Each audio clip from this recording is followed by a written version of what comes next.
there, my name is Jacob Williams and I'm the Townsend Union Ag Agent. Today I'm out here at the beautiful Southern Tree Plantation. We're going to take a look at some Christmas trees. I want to talk to you all about how to select a healthy Christmas tree and also how to take care of that Christmas tree once you've got it in your home. The first thing you're going to want to do before you even come out to buy the Christmas tree, you want to measure the space that you have inside your house for a Christmas tree.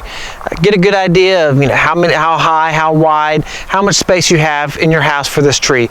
Once you get out here, you kind of can lose some perspective. These trees out in the open, they're going to look a lot smaller than once you put them inside, they're going to look a lot bigger. So just make sure you get a tree that fits your space that you have. The other thing that we want to do when we're looking for Christmas trees out here is we want to make sure we select a good healthy tree, and the way to do that is that we're just going to rub these branches just kind of like this.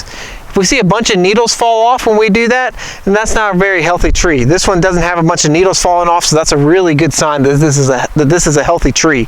Another thing that you can do is grab one of the branches and then just kind of pull the branch through your hand like that. And if you see a bunch of needles coming off in your hand, that's another sign that it's an unhealthy tree. Don't see that happening with this tree here, so it looks like we got a good healthy tree.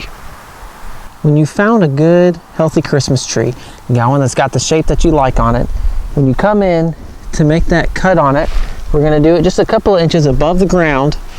And we also want to make sure that it's a nice flat cut, a nice straight cut. If it's got an angle on it, or if we make it like a V shape, that's not going to be good for the tree in the long run. Once we try to put that in a stand, it's not going to be as level. That's also not going to improve the water uptake for that tree. So we just really want a nice level cut right there. So when you take that tree home and get it set up in your house, you want to try to set it up somewhere that's out of direct sunlight. We don't want that sun beating down on it. That's going to dry it out faster. We want to position it away from vents or heaters that might be in the room, because those are also going to dry it out faster. Once we get it set up nice and level in a nice base, we want to make sure that we keep plenty of water in that base. We want to keep the bottom of the trunk covered with water.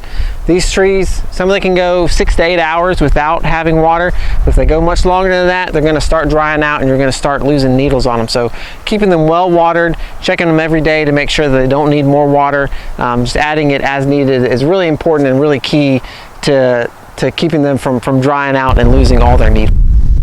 Thanks for watching, and if you have any questions about Christmas tree care, contact your county extension office. We'd be happy to help.